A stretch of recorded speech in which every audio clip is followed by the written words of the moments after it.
예, 안녕하십니까. 탐정 전문가 자격증 양성과정 1강 담당을 맡게 된 건국대학교 김원영 교수입니다. 탐정 자격증을 취득을 위해서 도움을 드리도록 하겠습니다.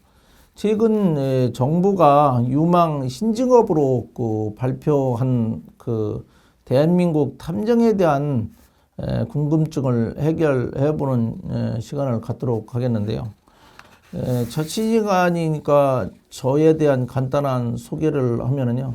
저는 건국대학교에서 행정대학원, 일반대학원, 석사, 박사 강의를 맡고 있고요. 미래지식교육원에서 또 부동산학과, 무역학과 에서 생활법률 법학개론을 맡고 있습니다. 네이버에 이렇게 보면은요, 인물 검색하면은 저에 대해서 상세하게 나와 있고요.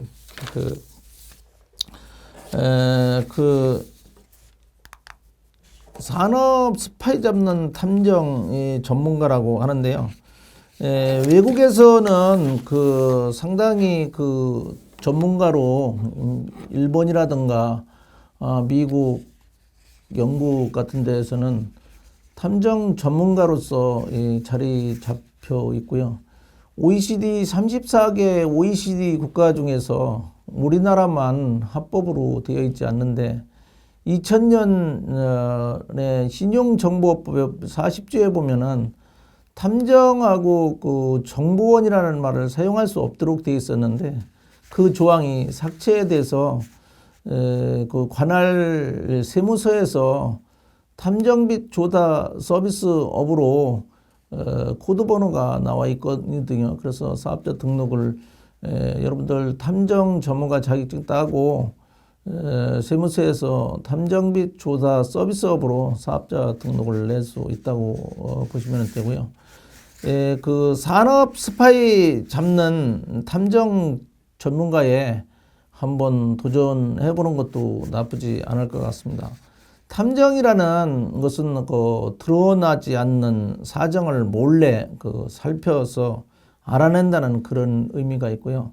또는 그런 일을 하는 사람을 탐정 전문가라고 하는데요.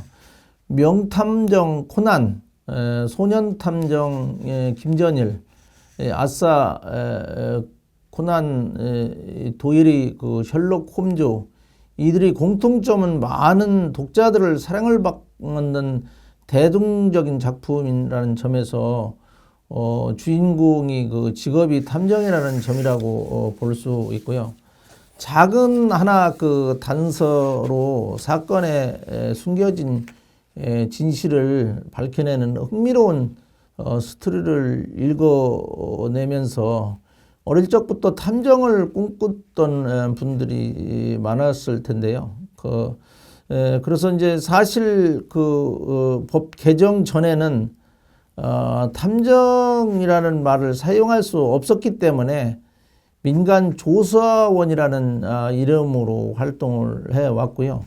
한국에서는 민간 조사원이라는 단어도 익숙하지 않을 정도로 친숙하지 않는 직업이었지만 사실 탐정들은 해외에서는 이미 전문적으로 자리 잡고 있다고 보시면 되고요. 그래서 이제 탐정과 수사기관과는 또 밀접한 관계에 있다고 볼 수가 있고요. 그래서 이제 탐정을 알아보기 전에 경찰부터 알아보는 시간을 갖도록 하겠는데요.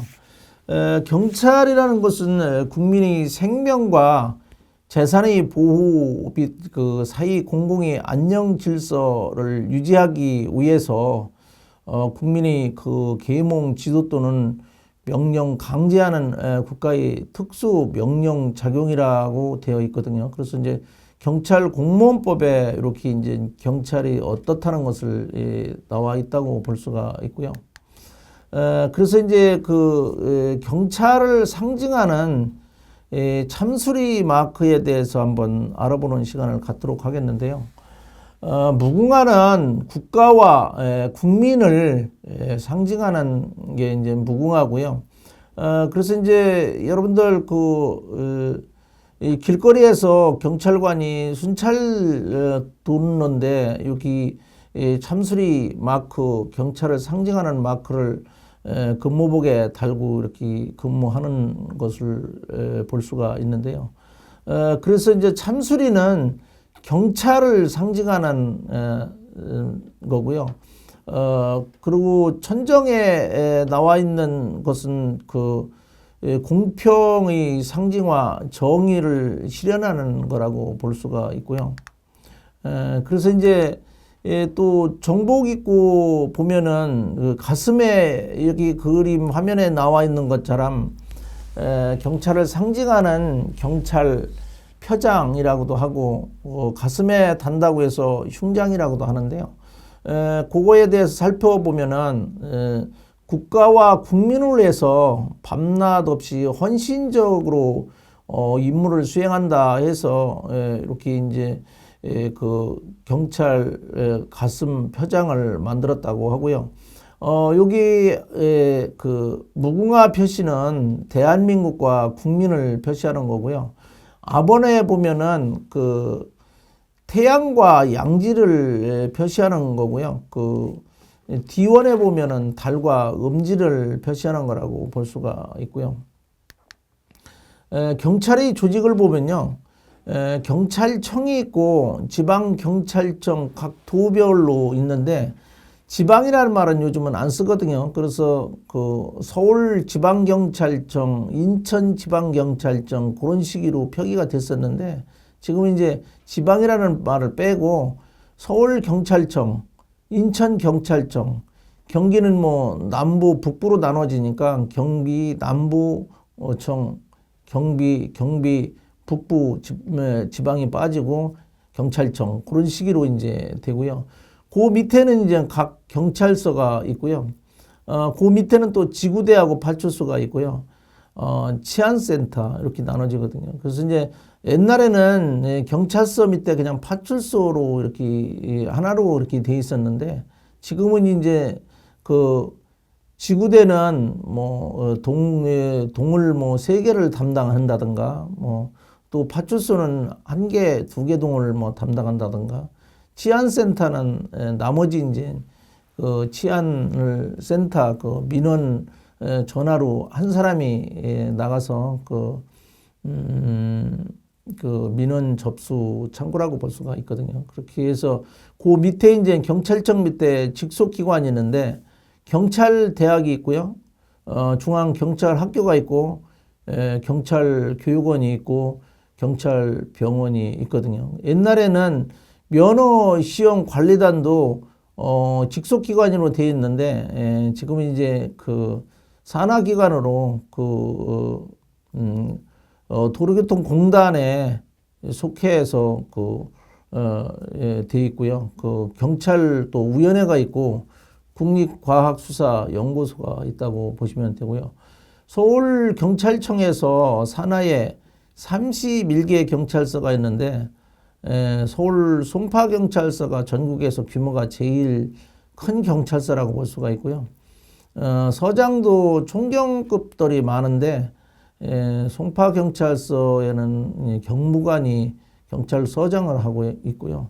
경기도에도 몇 가운데 뭐 분당경찰서라든가 몇 가운데가 있고요. 그래서 이제 경찰이 업무를 한번 살펴보면요. 과로 이제 나눠질 수가 있거든요.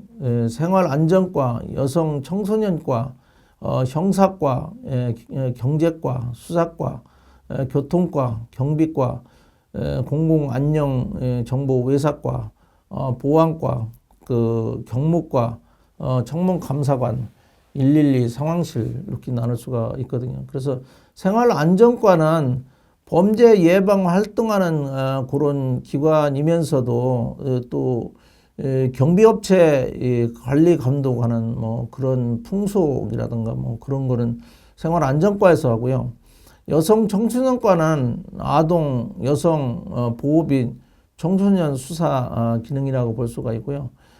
형사과하고 경제과하고 수사과 옛날에는 형사과만 있었거든요. 그러다가 이제 형사과에서 수사과로 나눠졌다가 또 수사과에서 또 경제과로 이렇게 나눠졌거든요. 근데 맥락은 범죄를 수사해서 범인을 검거하는 거 기능은 다 똑같고요. 그 대신 이제 형사과 같은 경우는 밤에 술 먹고 싸워서 일어나는 일이라든가 그 당일날 일어나는 것은 형사과에서 하고요. 또 강력사범 같은 경우는 강력반에서 이렇게 형사도 이제 당직반하고 강력반으로 또 나눠지고 있고요. 경제팀은 이제 경제사범을 취급하는 기관이고 수사과는 그 당일 일어나지 않고 하루 이틀 경과됐는데 이거는 뭐 괘씸하다고 생각돼서 뭐 고소 고발하는 그런 게 이제 수사과에서 한다고 볼 수가 있고요. 교통과는 교통 정리와 교통 사고를 예방하는 그런 기능인데 교통사고 났을 경우에는 교통사고 조사반에서 했는데 교통사고를 내고 거기에서 뭐 시비가 됐다든가 그러면은 교수계라고 또 있거든요. 그 교통사고를 났는데 싸웠기 때문에 수사를 해야 되는 것은 교수계로 나눠지고요. 그래서 이제 외근 교통 순찰차가 이제 딱지 교통 위반했을 경우 스티커 발부하는 그런 게 또 있다고 볼 수가 있고요. 경비과는 평화로운 집회 시위를 도와주는 그런 기능을 하면서 공무원들 그 신원 조사하는데 정보과에서 경비과로 이첩 넘어갔고요. 정보과는 이제 공공 안녕 정보 보안과로 외사과로 바뀌었거든요. 그래서 거기는 뭐 정보 업무도 하고 보안 간첩에 관계되는 수사라든가 그것도 정보에 속해 있는 속해 있는 데가 있고 따로 보안과로 따로 분류되어 있는 과도 있고 그래서 외사과는 또 정보에 속하 있고 그렇기 때문에 정보 공공 안녕 정보 외사과로 이제 명칭이 바뀌었는데 치안에 관한 관계되는 정보를 수집하는 그러한 기능이고요. 범죄 첩보도 또 해서 수사과로 넘기는 그런 일도 하고요. 집회 또 시위 관리도 하는 기능이라고 볼 수 있고요. 경비하고 정보는 집회했을 경우에는 같이 이제 출동을 해서 관리한다고 볼 수가 있고요. 보안과는 간첩비, 산업 스파이 등을 색출하는 기능이라고 볼 수가 있고요.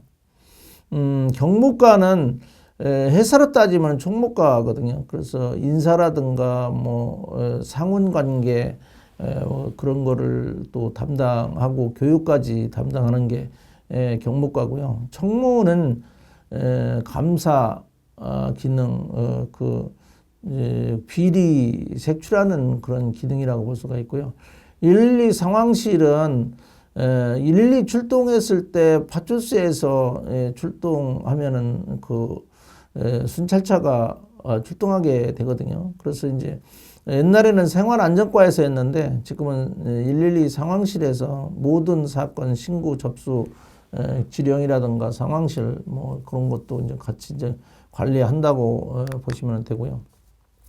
그래서 경찰이 계급은 11개 계급으로 나눠지거든요. 그래서 순경은 이게 순경에서 경사까지는 사법경찰 관리로 수사에서는 그렇게 나눠지고요.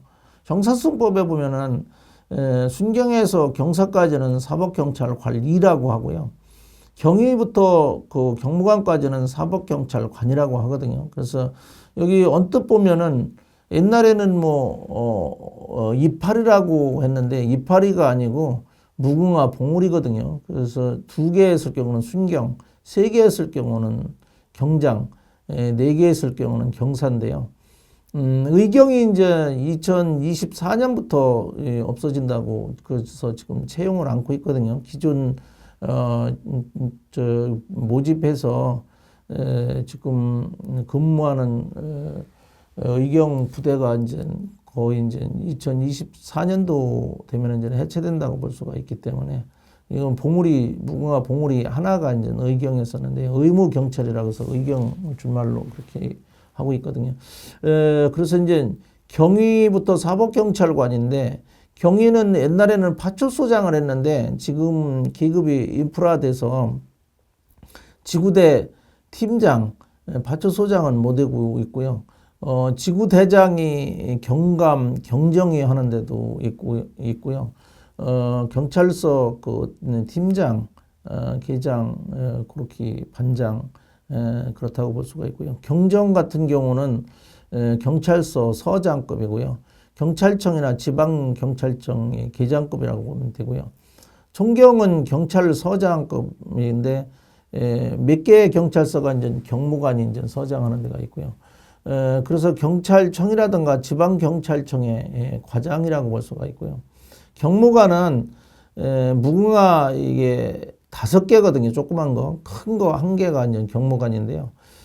지방경찰청 차장, 서울, 경기, 남북 청의 그 부장, 경찰청 관리관, 심의관이 이제 그 경무관이라고 볼 수가 있고요. 치안감은 무궁화 10개, 큰 무궁화 2개라고 볼 수가 있는데요. 지방경찰청장, 경찰종합학교장, 중앙경찰학교장, 경찰청 국장급이라고 볼 수가 있고요. 치안정감은 조그만 거 무궁화 15개, 큰 거는 무궁화 3개, 경찰청 차장, 서울 지방경찰청장, 경기 남북 지방경찰청장, 경찰대학장급이라고 볼 수가 있고요. 치안총감은 무궁화 20개, 조그만 무궁화 는 20개고요. 큰 무궁화는 4개라고 볼 수가 있는데 경찰이 총수인 경찰청장이 그 치안 총감이라고 볼 수가 있고요. 그래서 이제 수사의 의의와 구조에 대해서 한번 살펴보면요. 먼저 그 수사의 의의부터 보시면은 개념은 수사는 수사기관에서 범죄 혐의의 그 유무를 명확히 해서 공소 제기와 유지 여부를 결정하기 위해서 범죄 사실을 조사하고 범인 및 증거를 발견, 보존하는 활동을 말한다고 보시면 되고요. 수사는 주로 공소 제기 전에 하는 것이나 반드시 공소 제기 전에 제한하는 것은 아니라고 볼 수가 있고요. 공소 제기 후에도 공소의 유지를 위하거나 공소 유지 여부를 결정하기 위한 수사에 허용된다고 볼 수가 있고요. 경기도 광명서 새 모자 살인사건 아빠가 그 살해한 동영상을 한번 잠깐 MBC 뉴스데스크를 한번 보도록 하겠습니다. 다음 소식 전해드리겠습니다. 경기도 광명시의 한 아파트에서 어머니와 2 아들이 흉기에 찔려 숨진 채 발견이 됐습니다. 경찰이 긴급 체포한 용의자는 숨진 여성의 남편이자 2 아들의 아버지인 40대 남성이었는데요. 이 남성은 범행을 저지른 직후에 집에 와보니 아내와 아이들이 쓰러져 있었다면서 신고를 했지만 증거를 확보한 경찰이 추궁을 하자 결국 범행을 자백했습니다. 먼저 사건 정황을 김현지 기자가 전해드리겠습니다. 어둠이 짙게 깔린 경기도 광명시의 한 아파트 단지. 출동한 구급차가 비상벨을 켠 채 서 있고 구급대원들이 들것을 가지고 들어갑니다. 건물 복도에 쌓인 어린이 장난감 너머로 노란색 출입통제선이 설치됐고 과학수사대 조사관들이 현장 감식을 벌입니다. 이곳에 살던 40대 여성과 10대 아들 2명이 모두 숨진 채 발견됐습니다. 신고자는 여성의 남편이자 아이들의 아버지인 40대 남성. 어젯밤 11시 반쯤 집에 와보니 부인과 아이들이 쓰러져 있다고 119에 신고했습니다. 들것에 뭐 하나 실려가지고 가는 거 그것까지 보고 누가 돌아가셨나? 근데 너무 규모가 크더라고. 하지만 경찰 조사 결과 외부에서 침입한 흔적은 확인되지 않았습니다. 신고한 남성의 행적을 수상하게 본 경찰은 오늘 오전 아파트 주변에서 버려진 흉기와 옷가지를 발견해 분석한 결과 남성의 흔적을 확인하고 긴급 체포했습니다. 신고자가 아니라 용의자였던 겁니다. 조사 결과 이 남성은 어제 오후 8시쯤 아내와 두 아들을 흉기로 살해한 뒤 증거를 없애려고 옷을 갈아입고 나왔습니다. 남성은 범행에 쓰인 흉기들을 집에서 떨어진 인근 풀숲에 버렸습니다. 아버지에게 숨진 자녀들은 각각 중학생과 초등학생이었습니다. 잘 다녔어요. 정말 다니면서 막 울면서 막 와가지고 너무 그냥 놀래가지고 어제도 애가 잘 와서 교육하는데 잘 지냈다고 하니까. 경찰에 따르면 이 남성은 범행 직전 아내와 부부싸움을 벌였고 아내가 잠시 외출한 틈을 타 흉기와 둔기를 이용해 자녀들을 살해한 것으로 전해졌습니다. 그리고 잠시 후 돌아온 아내까지 같은 방식으로 살해한 것으로 보인다고 경찰은 밝혔습니다. 마약 투약이나 음주 정황은 확인되지 않았습니다. 경찰은 이 남성에 대해 구속영장을 신청할 예정이며 내일 숨진 세 모자에 대한 부검을 진행해 정확한 사망 원인을 파악할 계획입니다. MBC 뉴스 김현지입니다. 수사의 의회와 구주에서 한번 팁을 살펴보면요. 수사 개시 이전의 활동인 내사, 불신검문, 변사자, 검시 등은 수사가 아니고요. 사인이 그 현행범 체포라든가 범인이 피고인 구속, 검사의 피고인의 신분, 증인 신분은 수사기관의 활동이 아니고요. 수사가 아니라고 보시면 되고요. 죽은 자가 산재에게 말하는 공간 비밀 사인 부검 동영상 한번 짧게 한번 보도록 하겠습니다.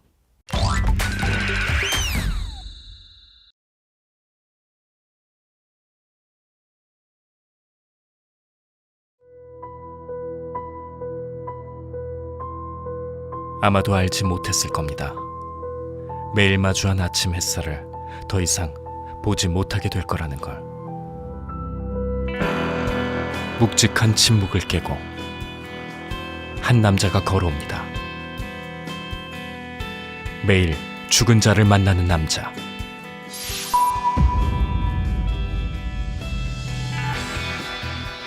언제, 왜, 어떻게 삶이 끝나버린 것인가? 무수한 질문에 답을 찾기 위해 죽은 자와 산자가 마침내 이곳 부검실에서 마주합니다.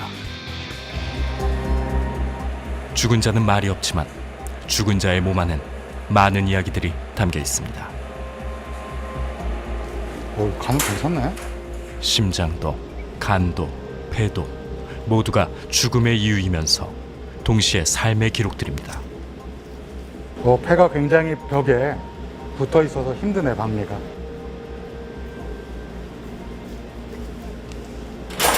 그런데 아유야, 철수하시죠. 네, 요거까지만 찍고 나가세요. 네. 철수하시죠. 왼쪽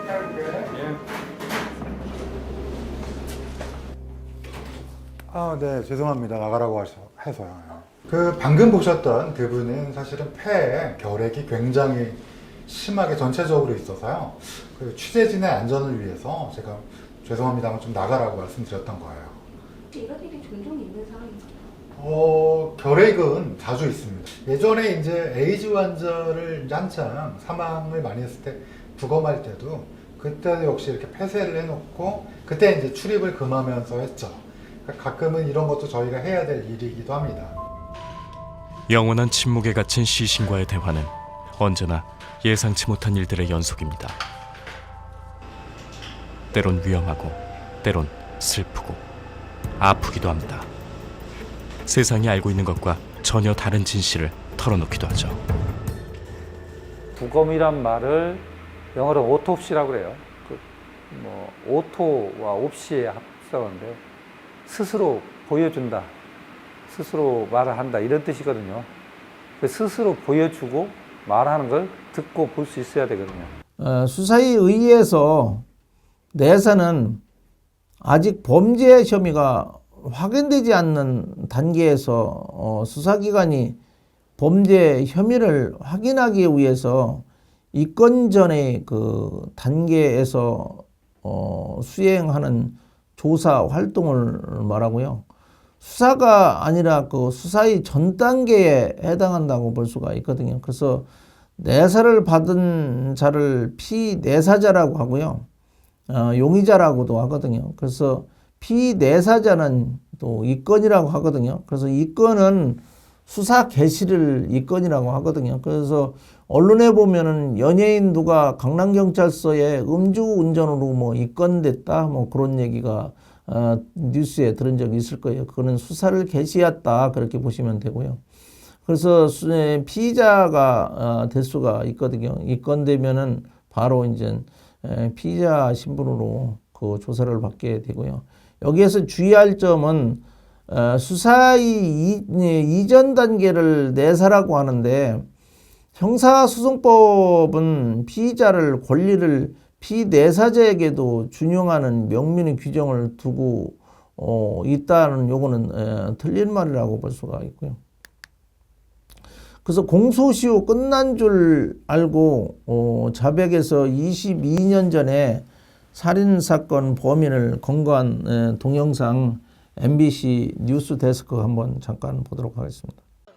22년 전 제주 도심 한복판에서 변호사가 흉기에 찔려 숨진 채 발견된 일 혹시 기억하십니까? 장기 미제로 남아 있었는데 지난해 자신이 살인을 지시했다고 주장하는 남성이 나타나서 재수사가 시작됐습니다. 경찰이 해외로 도망쳤던 이 남성을 검거해서 압송해 왔는데요. 법이 바뀌면서 공소시효 만료일이 달라진 게 결정적이었습니다. 박주연 기자가 취재했습니다. 제주 북초등학교 인근의 한 골목. 승용차 주변에 떨어진 혈흔에 대해 경찰이 조사를 벌입니다. 앞면으로 상처가 3군데 있는데 뭐 칼로 맞은 건지 뭘로 맞은 건지는 지금 지난 1999년 제주시 삼도 이동에서 살인사건이 발생했습니다.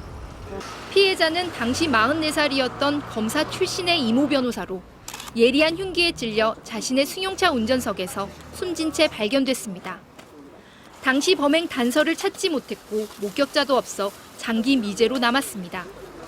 그런데 점점 잊혀져 가던 사건에 반전이 생겼습니다. 지난해 6월 제주에서 폭력 조직원으로 활동했던 55살 김모 씨가 자신이 살인을 교사했다며 한 방송을 통해 자백한 겁니다. 당시 조직 두목인 백모 씨로부터 범행을 지시받고 또 다른 조직원 손모 씨에게 살인을 교사했다고 주장했습니다. 바로 재수사에 착수한 경찰은 김 씨에 대해 인터폴에 적색 수배를 요청했고 캄보디아에 있던 김 씨는 불법 체류 혐의로 현지에서 붙잡혀 그제 국내로 강제 소환됐습니다. 경찰은 법 적용이 가능하다는 입장입니다. 김 씨가 공소시효 만료 전에 해외에 있던 기간은 8개월여. 형사처벌을 피할 목적으로 국외로 도피한 기간 동안은 공소시효가 정지되는데 이 기간을 적용하면 공소시효 만료일은 2015년 8월 이후가 되면서 살인사건의 공소시효를 폐지한 일명 태완이법을 적용할 수 있다는 겁니다. 다만 범행을 지시했다는 당시 두목 백 씨와 조직원 손 씨 모두 사망해 범행을 입증하기는 쉽지 않은 상황입니다. 경찰은 김 씨에 대해 살인교사 혐의로 구속영장을 신청하고 김 씨가 직접 이 변호사를 살해했는지, 청부 살인을 지시한 배후 세력이 있는지 등에 대해 수사할 계획입니다. MBC 뉴스 박주연입니다. 수사의 구조에서 수사 과정을 전체로서의 형사 절차에서 어디에 위치시키고 수사 절차에서 등장하는 검사라든가 사법경찰 관리, 피의자 법관 등은 각 활동의 주체의 관계를 어떻게 정립시킨 건가를 규정하기 위한 이론이라고 볼 수가 있고요. 이태원 참사 원인 각종 논란 특별수사본부로 전환된 동영상 잠깐 한번 보도록 하겠습니다. 참사 원인과 책임 소재를 수사하는 경찰이 수사본부 지휘부를 서울경찰청에서 국가수사본부로 교체했습니다. 경찰청 국가수사본부에 취재기자 나가 있습니다. 박하정 기자, 지휘부가 교체됐는데요. 이유가 뭘까요? 네, 어제 이곳 경찰청 국가수사본부 산하에 모두 501명 규모의 특별수사본부가 새로 설치됐습니다. 당초 서울경찰청에 수사본부가 꾸려져 있었는데 바뀐 겁니다. 손재한 경남 창원 중부경찰서장을 특별수사본부장으로 해서 독립적으로 수사하고 수사 결과만 보고하는 새로운 지휘부를 꾸렸습니다. 경찰은 각종 논란과 의혹을 규명하기 위해 독립성이 보장된 특별수사본부로 전환하는 거라고 이유를 밝혔습니다. 윤익은 경찰청장이 112 신고 대응에 문제가 있었다고 지적하고 용산경찰서는 이미 감찰 대상이 된 상황에서 함께 참사 당일 상황 대응을 했어야 하는 서울경찰청은 수사 주체로 부적절하다고 판단한 걸로 보입니다. 나아가 서울경찰청 역시 수사 대상이 될 수 있다는 전망도 나옵니다. 네, 자, 경찰이 중점적으로 들여다보는 것은 뭡니까? 네, 경찰은 치료 중인 생존자까지 포함해 당시 관련자들을 상대로 조사를 이어갑니다. CCTV 영상 분석과 함께 목격자 제보도 받고 있다는 건데요. 누군가 인파를 뒤에서 밀었다는 소셜미디어상 주장과 관련해 특정 복장을 한 남성에 대해선 어제 일부 경찰 조사가 이루어졌습니다. 경찰은 밀었다는 진술이 가리키는 사람들을 최대한 확인해서 정말 미는 행위가 있었는지, 그리고 그것이 사고와 인과관계가 있는지를 다시 따져 형사처벌 여부는 추후 판단하겠다는 입장입니다. 지금은 사고 당시 상황에 대한 퍼즐을 맞춰나가는 데에 초점을 맞추고 있습니다. 지금까지 국가수사본부에서 SBS 박하정입니다. 주문적 수사관은요, 수사기관과의 고유한 기능이거든요. 그래서 수사 절차를 수사기관 중심으로 규문적으로 이해하시면 되고요. 수사기관과 피의자의 불평등 수직관계로 보면 되고요. 수사기관의 고유한 기능은 영장은 허가장이라고 보시면 되고요. 강제처분은 수사기관이 고유 권능이라고 볼 수가 있고요. 영장은 남용방지를 위한 허가장이 성격이고요. 피의자 신분을 위한 구인이 허용이라고 보시면 되거든요. 그래서 규문적 수사관은 영장은 허가장이고요. 수사기관은 피의자와의 상하관계라고 보시면 되고요.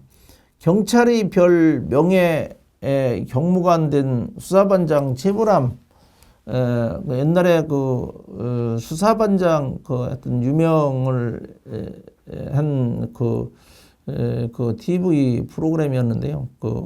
연합뉴스에 10월 16일 경찰청에서 명예 경무관으로 수사반장 최불암이 임명받는 것을 아마 동영상으로 잠깐 보도록 하겠습니다. 잠시 후 이곳 경찰청 본관에서는 명예경찰 위촉식이 있을 예정인데요. 오늘 명예경무관으로 위촉되시는 우리 최불암 선생님 만나보겠습니다. 안녕하세요.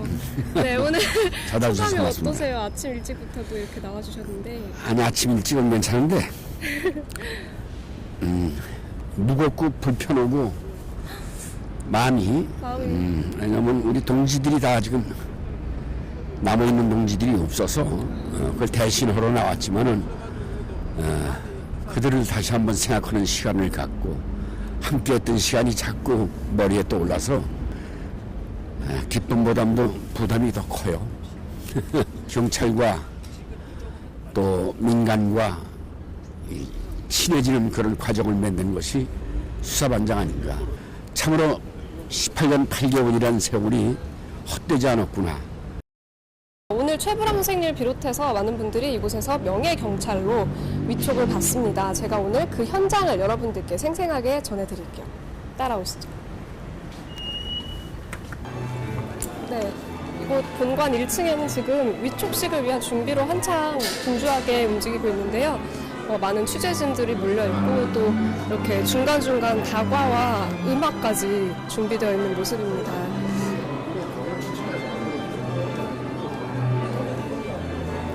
먼저 명예경찰관 분들을 소개하겠습니다.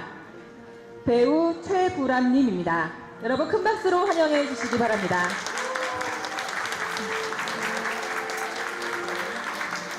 네, 지금 제 뒤로는 한창 명예경찰 위촉식이 진행되고 있는데요. 지금 막 최불암 선생님께서 경찰 위촉장을 받으러 올라가고 계십니다. 최불암 선생님께서는 MBC 수사반장이라는 드라마에서 18년 동안 주역으로 활동하셨는데요. 이 드라마에 출연해서 경찰의 수사 이미지를 제고했기에 이런 공로를 인정받아서 오늘 이곳에서 명예경무관으로 위촉을 받습니다.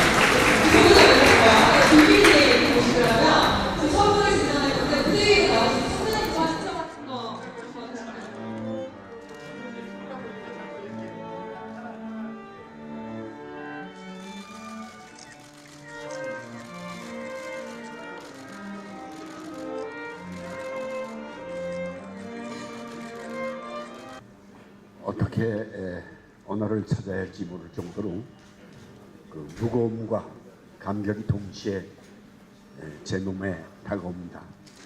경찰 여러분의 위상과 또 국민이 경찰에 대한 어떤 느낌 이런 것들을 좋은 쪽으로 강화시키는 데 제 노력을 다할 것을 제 수사반원 팀의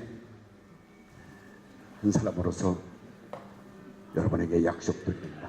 지금 행사가 거의 마무리되어가고 있는데요. 오늘 위촉식 관련한 이야기를 직접 관계자분께 여쭤보도록 하겠습니다. 같이 가시죠. 오늘 위촉식에 또 특별한 분이 나오셨잖아요. 네. 최불암 씨가 오늘 경무관으로 위촉했는데 경무관이 어떤 직급인가요? 경무관은 저희 경찰청 10단계 계급이 있는데 그중에 4번째로 높은 계급입니다. 그러면은 뭐 군으로 말하자면 스타라고 원스타라고 하는데 총경 이상이 경찰에서 0.5%밖에 해당 안 되는데 그 중에서 경무관이라고 하면은 뭐 저희로서 상상할 수 없는 높은 계급입니다. 그렇군요. 네. 그러면은 경찰이 돼서 이 경무관으로 올라가기까지 얼마나 걸릴까요? 뭐 대다수는 경무관까지 가지 못하고 이렇게 탈락을 하지만은 간다고 하면 30년 이상은 아마 걸리지 않을까. 예. 네, 이렇게 대장까지 인터뷰까지 한번 만나봤는데요. 아까 최불암 선생님께서 인터뷰하실 때 오늘 굉장히 무거운 마음으로 왔다 이런 말씀을 하셨는데요. 그만큼 많은 책임감을 가지고 오신 것 같습니다. 이렇게 현장을 지켜보는 저로서도 앞으로 또 경찰에 대한 인식이 더 많이 제고되었으면 하는 바람이고요. 그만큼 또 좋은 활약, 많은 활약 경찰에서 보여주시길 바라면서 오늘 현장에서 리포터 여기서 마치겠습니다. 탄핵적 수사권은요, 공판이 준비 단계거든요. 그래서 법원 중심적인 수사 개념이라고 볼 수가 있고요. 수사를 법원이 재판 준비를 위한 활동으로 이해하시면 되고요.